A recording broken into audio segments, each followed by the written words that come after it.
Bismillahirrahmanirrahim. Assalamualaikum warahmatullahi wabarakatuh. Waalaikumsalam warahmatullahi wabarakatuh. Selamat siang untuk semua. Salam sehat, salam bahagia, dan salam sejahtera untuk kita semua. Alhamdulillahirabbil alamin. Wassalatu wassalamu ala asrofil anbiya'i wal mursalin sayyidina wa maulana Muhammadin wa ala alihi wa ashabihi ajmain. Amma ba'du. Yang terhormat kepada Bapak Ibu selaku Kepala Sekolah SMAN 3 Jember, yang terhormat kepada Bapak Ibu selaku Wali Kelas, dan yang terhormat kepada seluruh peserta psikoedukasi pada hari ini. Yang pertama-tama, marilah kita panjatkan puja dan puji syukur atas kehadirat Allah Subhanahu wa Ta'ala yang selalu senantiasa melimpahkan rahmat, taufik serta hidayahnya. Sehingga pada hari ini kita diberikan kesempatan dan diberikan nikmat sehat, rezeki, sehingga kita masih dipertemukan di tempat ini yang insya Allah berkah. Amin, amin, ya rabbal alamin. Tak lupa sholawat serta salam semoga tetap tercurahkan kepada junjungan Nabi kita, Nabi Agung Nabi Allah Muhammad SAW beserta keluarga dan para sahabat-sahabatnya. Karena berkat beliaulah yang kita dapat menikmati kehidupan yang penuh dengan kemuliaan pada hari ini. Untuk mempersingkat waktu, marilah kita buka acara hari ini dengan membaca basmalah. Bismillahirrahmanirrahim. Baik, di sini saya Safa Ines Oktaviana sebagai pemateri pertama pada psikoedukasi cerdas bermain media sosial bagi remaja. Lalu ada rekan saya yang bernama Sylvia Mega Lestari sebagai pemateri 2. Lalu ada Muhammad Riki Endrik sebagai pemateri 3. Dan yang terakhir sebagai pemateri 4 ada Sasi Kirani Trofi Wadai. Oke teman-teman, hai semuanya. Hai. Oke, di sini saya sebagai pemateri pertama ataupun pengawal akan memberikan materi untuk cerdas bermain media sosial. Sebelum itu kita tonton dulu yuk video di YouTube ini.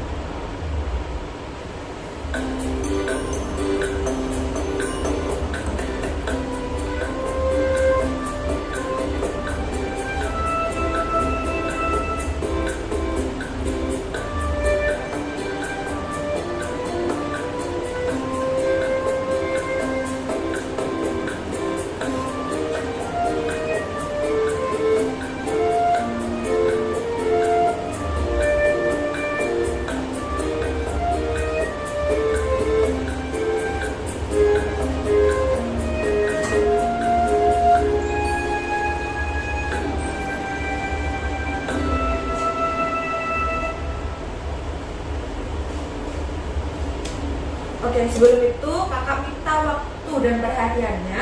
Jadi kakak minta untuk handphonenya ditaruh terlebih dahulu ya teman-teman. Jadi biar kalian gak terdistract terlebih dahulu untuk membuka apa yang tadi ada di dalam itu. Jadi kakak mau tahu dulu nih. Sebelum itu tadi itu mengenai apa? Instagram, YouTube, WhatsApp, Twitter itu mengenai apa? Jenis-jenis media sosial, Kak. Oke, jenis-jenis media sosial. Nah, sebelum itu, untuk para adik-adik nih, kalian pasti punya Instagram kan? Pasti punya WhatsApp kan? Sekarang kakak mau tanya dulu, kalian punya berapa followers nih sebagai pengguna media sosial Instagram? Dikit. Oke, 70. Oke, dikit. Oke, kalau kayak gitu, kita lanjut dulu. Nah, jadi kalian tahu kan sekarang apa yang dimaksud dengan media sosial?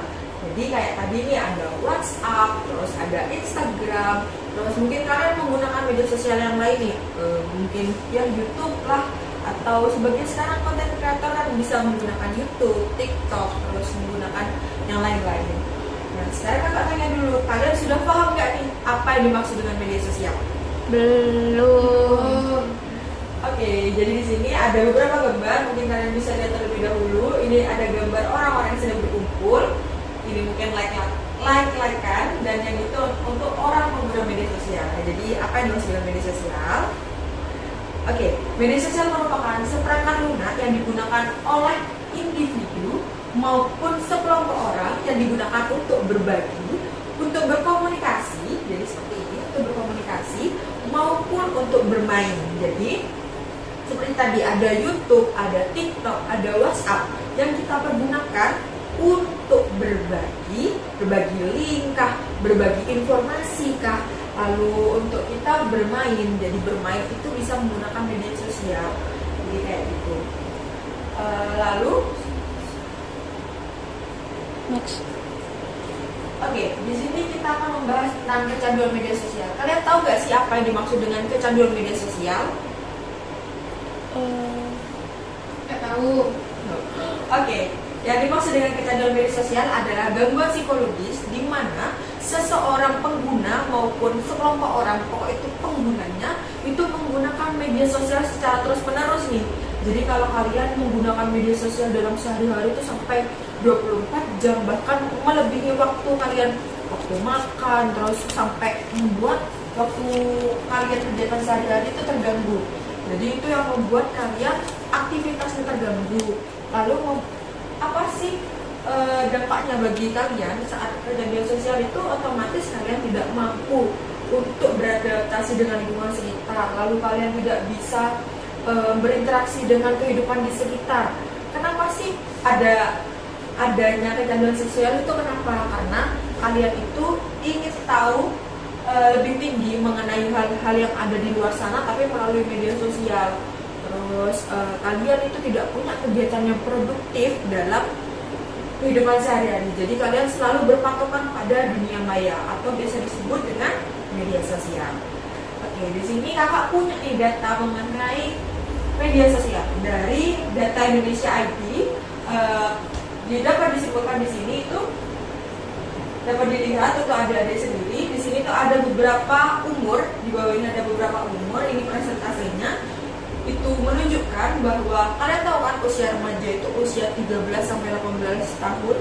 Di sini ditemukan di data kakak itu adalah persentase paling tinggi dalam penggunaan media sosial. Nah, jadi untuk kalian itu usia-usia remaja, usia SMP, usia SMA itu menggunakan itu merupakan pengguna media sosial paling tinggi pada saat 2021 sampai 2022. Apalagi beberapa waktu yang lalu kan kita di masa pandemi ini kawan-kawan.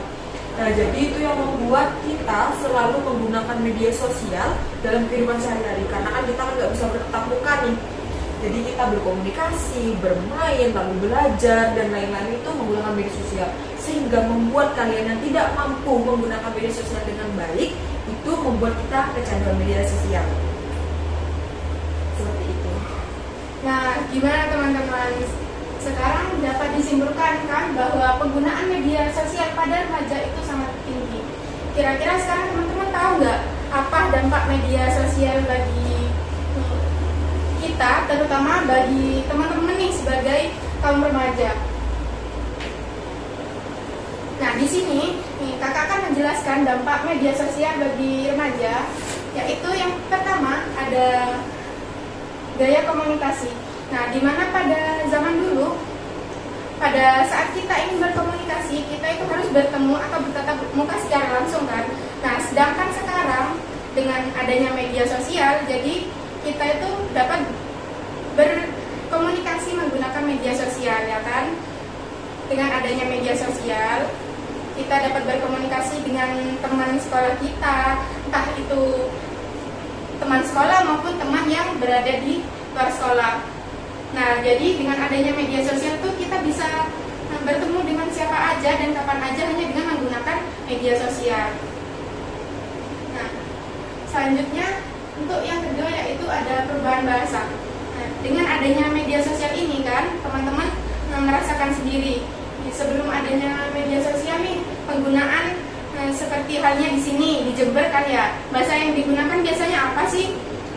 Jawa, Pendalungan. Madura ya kan? Madura. Jember ini Jawa. terkenal dengan apa ya? Pandalungan. Nah, biasanya pada zaman dulu itu bahasa yang digunakan lebih cenderung menggunakan bahasa Jawa seperti Kromo Inggil atau Madura Enggi Bunten, ya enggak? Nah, sekarang dengan adanya media sosial, jadi bahasa yang digunakan itu lebih mengikuti ke arah barat-baratan. Seperti contohnya, kalian tahu nggak kan? Kalian pasti tahu nih bahasa seperti bahasa Jaksel. tahu kan? TBL. Campur dengan bahasa Inggris kan biasanya. Nah, itu salah satu dampak dari adanya media sosial. Yang untuk selanjutnya yaitu ada perubahan pola interaksi. Dengan adanya media sosial ini, perubahan interaksi yang terjadi yaitu ketika kita ingin bertemu dengan teman, kita lebih memilih menggunakan media sosial daripada pada saat zaman dulu nih, teman-teman berkomunikasi dengan langsung, nggak usah tanpa ini deh. Dengan adanya media sosial ini, seperti halnya kalian sekolah nih bisa menggunakan media sosial kan, seperti contoh halnya Google Meet ya kan, apalagi saat pandemi itu beberapa tahun yang lalu. Nah, sekarang pun kalian jelas pacaran pun kalian jelas merasakan secara online, ya nggak sih? Iya. LDR biasanya. Bisa ketemu aja. Ya, untuk yang selanjutnya yaitu ada perubahan penampilan atau fashion. Dengan adanya media sosial ini, kita sebagai pelajar itu lebih mengikuti seperti budaya kebarat-baratan, seperti contohnya berambut dengan warna yang dicat-cat, mengikuti budaya kebarat-baratan yang mayoritas orang barat itu biasanya berambut pirang. Ya. Apalagi gaya fashion nih, gaya berpenampilan biasanya mengikuti gaya K-pop. Nah, ya kan? Jelas di antara kalian di antara teman-teman di sini jelas ada dong yang K-popers. Ada mbak saya. Dengan adanya media sosial ini jadi seperti kayak kebudayaan kita menggunakan batik atau kebaya. Nah, remaja itu jadi malu menggunakan kebaya ataupun batik. Nah, jadi seharusnya dengan adanya media sosial ini kita lebih lebih mengembangkan budaya kita daripada kita harus mengikuti budaya barat. Gitu. Untuk selanjutnya yaitu ada berafiliasi. Ya, dengan adanya media sosial dapat berdampak kepada remaja yaitu berafiliasi. Di mana berafiliasi itu adalah kayak menumbuhkan rasa kehangatan dengan orang-orang terdekat kita. Nah, dengan adanya media sosial kita bisa dengan cepat atau secara langsung meskipun tanpa tatap muka merasakan kehangatan tersebut. Untuk yang selanjutnya, yang terakhir yaitu ada kontrol diri. Nah, dengan adanya media sosial pada saat ini, kita sebagai remaja biasanya sering kehabisan waktu, sering susah untuk membagi waktu antara bermain, belajar, dan melakukan aktivitas lainnya.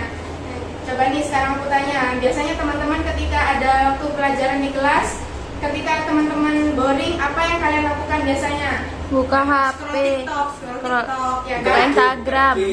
Nah, kalian tidak mendengarkan apa yang dijelaskan oleh guru, malah kalian bermain media sosial, ya kan?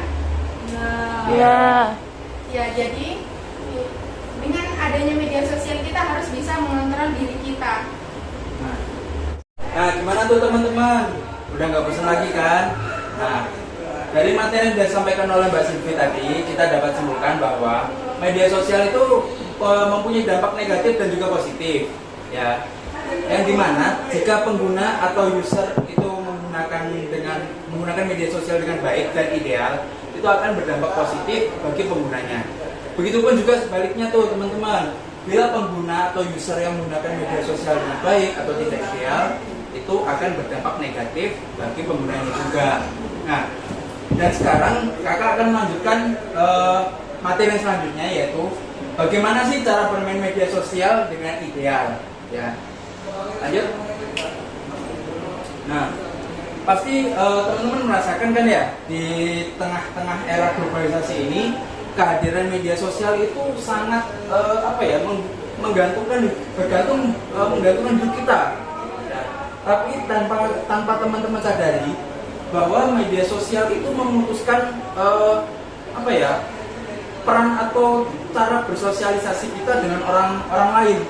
Ya memang dalam bermedia sosial itu kita itu tidak dibatasi dalam bermedia atau berinteraksi dengan orang lain secara luas ya, entah itu waktunya, tempatnya, dan kapan saja, di mana saja ya. Seperti semisal, kamu namanya siapa?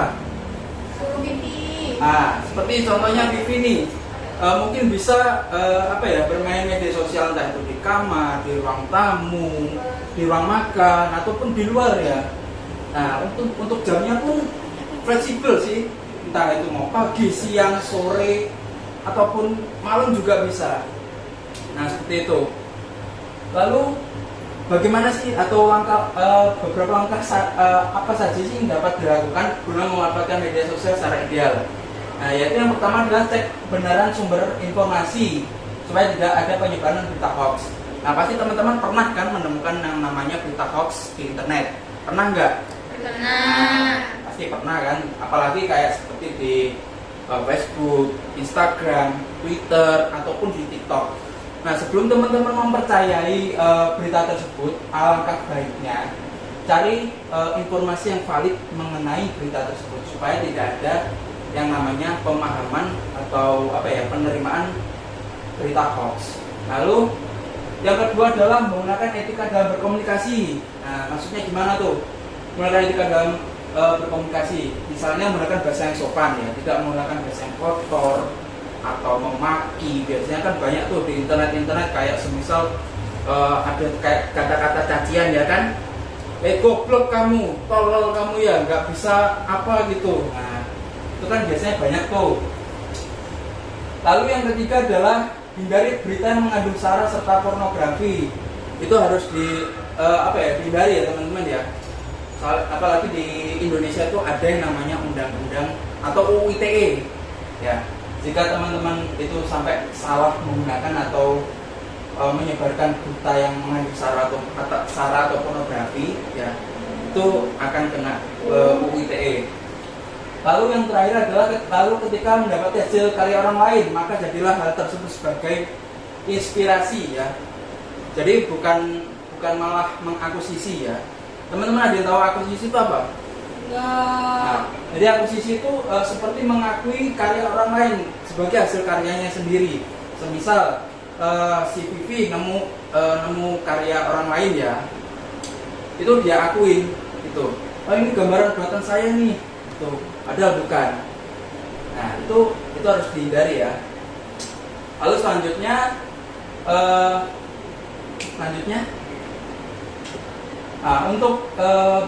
untuk menghindari hal-hal tersebut, kita harus memahami yang namanya self control. Apa itu self control? Tahu.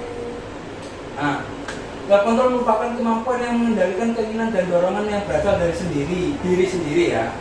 Nah, yang dimana self control ini hadir dalam diri kita sendiri. Yang hal tersebut merupakan impuls atau masukan. Nah, self control dalam bermedia sosial ini hadir ya untuk mencegah hal-hal tersebut yang yang berdampak itu seperti kayak untuk memuaskan sesaat, memuaskan keinginan sesaat seperti itu. Lalu dalam penggunaan media sosial juga kemampuan kontrol diri ini diperlukan guna untuk mengatur perilakunya dalam menggunakan media sosial agar tidak berlebihan dan sesuai dengan norma yang berlaku di masyarakat. Nah, bila teman-teman itu semisal ya kayak pasti teman-teman pernah kan yang namanya nongkrong kan ya? Iya.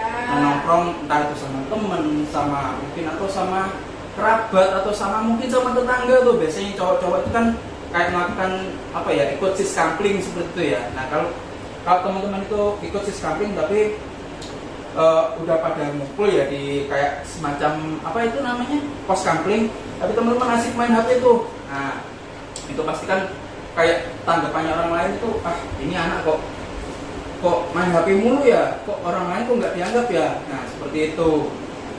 Jadi pentingnya self control dalam bermedia sosial terutama di masyarakat. Ayo next. Nah, menurut adik-adik dari kedua gambar ini, manakah bangunan yang lebih tinggi? Yang kiri. Gedung kan ya, pasti ya. Nah, gedung ini menggambarkan ketika seseorang yang mempunyai self control yang tinggi, lalu rumah itu digambarkan sebagai orang yang mempunyai self control yang rendah. Lanjut. Nah, self control tinggi dan rendah. Nah, apa sih self control yang tinggi itu? Individu mempunyai self control yang tinggi itu akan mampu memandu dan mengarahkan serta mengatur perilaku online, ya, serta mampu memadukan aktivitas online dan aktivitas-aktivitas lain di kehidupannya. Jadi individu yang mempunyai self control yang tinggi, dia itu mampu menahan keinginan dia untuk untuk online terus menerus. Jadi dia bisa membagi waktunya antara kapan dia harus online, kapan dia harus melakukan aktivitas-aktivitas lainnya, seperti entah itu membantu orang tua atau mungkin berolahraga, ya, workout gitu, supaya nggak malas-malasan gitu, dan juga selain itu supaya badannya itu lebih sehat. Lalu untuk self control yang rendah itu, individu yang memiliki self control yang rendah itu tidak mampu memandu, mengarahkan dan juga mengatur perilaku online. Individu jenis ini itu tidak mampu mengatur penggunaan internet dan perhatiannya itu tertuju pada internet yang tampak, ya, biasanya itu tampak dari aktivitas yang sewaktu-waktu pengen online terus gitu. Kalau dia nggak online itu dia akan merasa ketinggalan informasi, ya. Jadi dia itu entah itu setiap menit, setiap jam itu pasti dia akan memikirkan, aduh, aku harus online nih, aku harus online. Tapi kalau nggak online pasti ketinggalan informasi nih. Nah, seperti itu. Nah, sekian materi yang bisa kakak sampaikan. Nah, kita lanjut untuk materi selanjutnya. Kita akan berlanjut pada materi selanjutnya.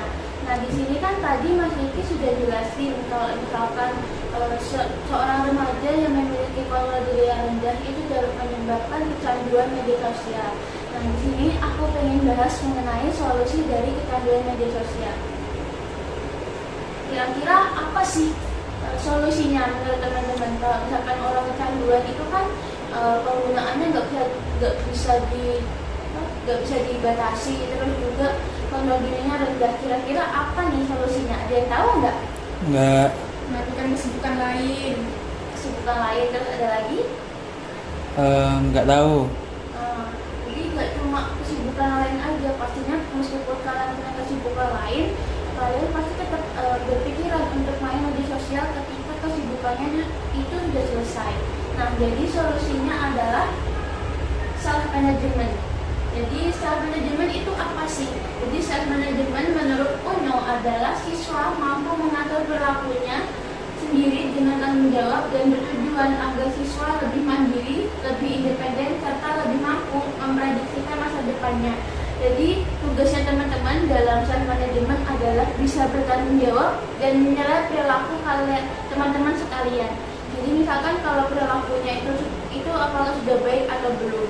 Jadi kalian dalam self management ini kalian bisa memahami atau mengerti apakah perilaku itu sudah baik atau belum. Next.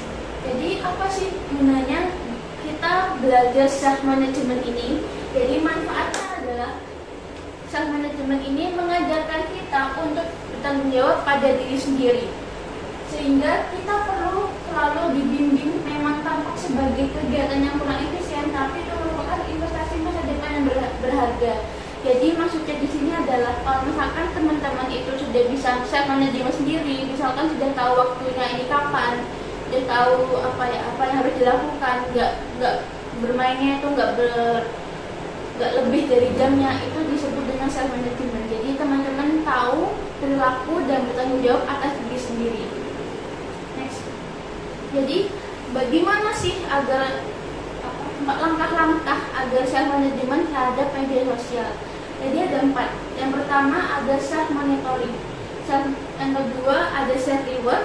Yang ketiga ada self contracting, dan yang keempat ada self control. Oke, yang pertama di sini ada pemantauan diri atau self monitoring. Kira-kira dari gambar yang sudah kakak siapkan di sini, apakah ada gambaran dari teman-teman? Misalkan dari apa namanya? Iki. Ya. Kira-kira dari gambar ini apakah ada gambaran? Pemantauan diri. Misalkan dari pemantauan diri sendiri apa artinya? Tahu nggak? Belum tahu, Kak. Jadi bisa teman-teman lihat kalau di sini pemantauan diri itu ada mengamati dan mencatat. Jadi dalam pemantauan diri itu kalian itu sengaja mencatat dan mengamati perilaku kalian. Gunanya apa? Gunanya untuk mencari tahu apakah perilaku kalian itu di atas normal atau abnormal, apakah sudah normal atau sudah biasa aja. Jadi gunanya adalah mencari tahu perilaku kalian. Kira-kira kalau misalkan dari perilaku penggunaan media sosial itu apakah sudah baik atau belum? Terus apa sih yang dicatat dalam pemantauan diri ini? Jadi ada beberapa hal yang harus dicatat. Misalkan frekuensinya, intensitasnya, kemudian berapa jam kalian main media sosial itu, dan berapa jam kalian sudah puas atau cukup bermain media sosial itu. Jadi kalian bisa mencatat dulu nih sebagai sumber atau akar permasalahan agar kalian bisa merubah perilaku kalian. Next, oke. S yang kedua atau langkah yang kedua adalah self reward atau penguatan yang positif. Jadi reward di sini gunanya untuk beri diri sendiri apresiasi ketika berhasil. Jadi ketika kita ingin merubah perilaku tentunya kan nggak mudah. Biasanya perilaku itu bisa jadi sebuah kebiasaan. Nah di sini gunanya self reward adalah untuk sebagai motivasi atau dorongan teman-teman agar bisa merubah perilaku tersebut. Jadi ketika kita sudah ingin merubah perilaku, kita bisa menentukan reward apa atau hadiah apa yang ingin kita berikan kepada diri sendiri. Misalkan sudah berhasil mengurangi bermainnya, kalian bisa memberi hadiah kalian sendiri, misalkan beli buku atau mungkin main sama orang tua atau main sama teman. Tapi jangan berarti kalian kembali lagi membeli self rewardnya bisa bermain media sosial seharian. Nah itu bukan berubah, tapi malah menambah perilaku adiksi kalian atau kecanduan media sosial terhadap HP atau medsosnya kalian. Jadi jangan mengulang lagi perilaku yang ingin kalian rubah. Next, yang selanjutnya ada perjanjian dengan diri sendiri atau self contracting. Jadi dalam self management ini ada step yang disebut dengan perjanjian. Jadi awal mula bagaimana kalian ingin planningnya. Misalkan yang pertama ada 6 langkah. Yang pertama ada perencanaan rubah pikiran. Jadi kalau misalkan kalian belum ada niatan atau belum ngerasa itu, jadi kalian mungkin nggak bisa merubah, soalnya kalian nggak ada keyakinan atau pikiran untuk merubah perilaku tersebut. Kalau misalkan kalian merasa perilaku aku baik-baik aja nih, aku belum ngerasa perilaku aku ini udah negatif, nah itu kalian malah semakin kecanduan, bukan semakin ingin merubah perilaku. Kemudian meyakinkan diri. Tentunya dalam merubah perilaku itu nggak mudah, apalagi kalau misalkan kalian kecanduan media sosial, kan tiap hari kalian megang HP, terus ketika lelah belajar kalian buka HP, ketika pelajaran buka HP, terus ketika malam-malam pulang sekolah buka HP. Nah itu kalian pasti nggak bisa menghilangkan perilaku tersebut. Nah dengan di sini kita harus bisa meyakinkan diri bahwa dengan mengurangi bermain media sosial mungkin kalian bisa melakukan kegiatan lain atau mungkin bisa berdampak baik buat aku di masa depan. Itu salah satu cara meyakinkan diri sendiri, aku bisa berubah agar masa depanku lebih baik. Itu salah satunya. Kemudian yang ketiga ada bekerja sama dengan keluarga. Jadi dalam tentunya keluarga, teman, guru itu juga ada sangkut pautnya sama perilaku kalian, terutama kecanduan media sosial. Jadi kalian bisa mengajak keluarga, teman, atau guru itu ikut andil dalam merubah perilaku kalian. Misalkan orang tua bisa diajak untuk memberikan solusi atau memberi pengingat buat kalian. Misalkan kalian nggak sengaja udah bikin planning mengurangi masa bermainnya media sosial, tapi malah tiba-tiba kalian nggak sengaja membuka media sosial karena nggak ada pikiran, tiba-tiba membuka. Nah di situ tugas orang tua adalah mengingatkan kepada teman-teman yang sudah memiliki niatan ingin berubah, itu dengan bilang ke orang tua, nanti kalau misalkan aku buka media sosial, tolong diingatkan agar aku tidak bablas atau terlanjur main sampai berjam-jam. Mungkin itu. Selanjutnya di sini langkah yang keempat ada menanggung resiko program. Tentunya dalam berubah perilaku seperti yang sudah saya jelaskan tadi, ada resikonya, tantangannya juga. Apalagi perilaku yang sudah kalian lakukan sehari-hari.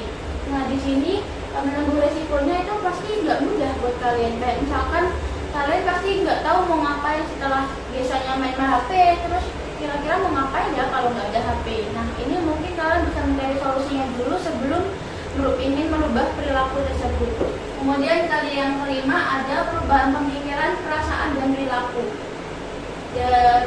Biasanya untuk dalam self management ini biasanya kalian itu tujuannya adalah merubah pemikiran, perasaan, dan perilaku. Nah,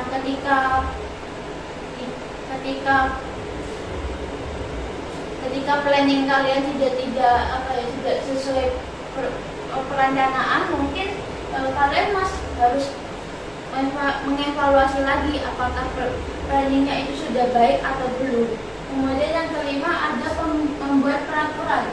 Nah, di sini merupakan bagian penting buat kalian. Peraturan ini misalkan ya, kalian itu pengen merubah perilaku kalian dalam hari, kalian ingin membatasi bermainnya misalkan 1-2 jam atau mungkin 1-3 jam, jadi nggak lebih-lebih. Dan misalkan kalian biar nggak keganggu ketika di sekolah, kalian nggak bawa HP misalkan, atau mungkin ketika malam hari saatnya tidur kalian mematikan HP. Itu mungkin solusi yang baik banget. Itu peraturan buat diri kalian sendiri. Kalau misalkan nggak bisa diaplikasikan, itu mungkin bukan hal yang baik untuk dilakukan. Jadi membuat peraturan adalah salah satu cara biar kalian itu memulai untuk merubah perilaku. Next, step yang keempat dan terakhir adalah penguasaan terhadap rangsangan atau self control. Jadi seperti sudah dijelaskan dari materi sebelumnya, ada Mbak Sylvia dan Mas Ricky yang beberapa kali menyebutkan mengenai self control. Jadi self control yang rendah itu sangat berpengaruh. Self control yang tinggi itu sangat berpengaruh terhadap self management ini. Kalau misalkan seseorang itu punya self control yang tinggi, maka dia juga bisa mengontrol perilakunya. Jadi self control ini adalah mempertahankan perilaku yang diinginkan. Jadi kalau misalkan kalian ingin punya self control yang tinggi, maka perilaku yang kalian inginkan yang baru itu akan bertahan sampai menjadi sebuah kebiasaan. Mungkin yang itu dapat saya sampaikan. Selanjutnya adalah sesi tanya jawab ya. Mungkin dari sini apakah ada pertanyaan? Tidak. Oke, jika belum ada, aku pengen menyimpulkan materi hari ini. Jadi media sosial adalah media digunakan untuk berkomunikasi melalui elektronik yang saat ini digunakan pada masa digital. Dan media sosial ini ada dampak negatif maupun dampak positif maupun negatifnya. Selain itu juga kalau misalkan seseorang yang memiliki konten diri rendah, biasanya itu menyebabkan kecanduan media sosial, dan solusinya adalah self management ini yang tadi sudah kakak jelasin. Mungkin dari sini yang dapat saya sampaikan. Wassalamualaikum warahmatullahi wabarakatuh.